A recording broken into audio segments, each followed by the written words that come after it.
সুখদেব ভগবান ব্যাসদেবের পুত্র। তার জন্ম সম্বন্ধে নানা কথা শোনা যায়। কোথাও তাকে ব্যাসদেবের পত্নী পটিকার তপস্যার পরিণাম, আবার কোথাও ব্যাসদেবের তপস্যা পরিমাণ স্বরূপ ভগবান শঙ্করের অদ্ভুত বরদানের ফল বলা হয়েছে। এমনও উল্লেখ আছে যে এই ধরাধামে যখন ভগবান শ্রীকৃষ্ণ ও শ্রীমতী রাধিকা অবতরণ করেন, তখন শ্রীমতী রাধিকার ক্রিয়াসুখও এই ধরাধামে আসেন। সেই সময় ভগবান শিব পার্বতী দেবীকে অমর কাহিনী শোনাচ্ছিল। পার্বতী দেবী কাহিনী শুনতে শুনতে নিদ্রাভূত হয়ে পড়েছিলেন এবং তার স্থানে সুখ উত্তর দিয়ে যাচ্ছিলেন।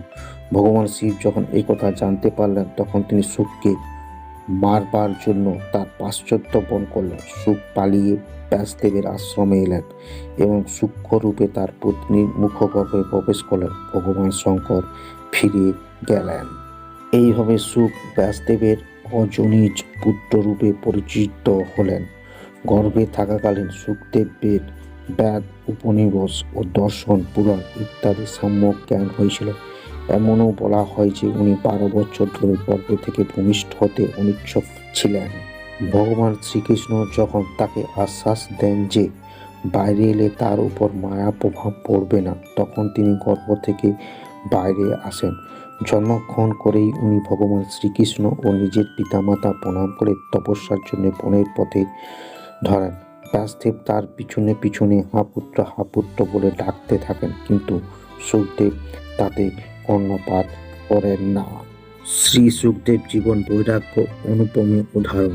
তিনি শুধুমাত্র গাভীর দুগ্ধ দহনকালে গ্রামে যেতেন এবং দুগ্ধ দহনের সময়টুকু সেখান থেকে ফিরে আসতেন। ব্যাসদেবের আন্তরিক ইচ্ছা ছিল যে সুখদেব শ্রী ভগবদ গীতার মতো যেন পরমহংসিত অধ্যায় করেন, কিন্তু তার দেখা পাওয়া যেত না।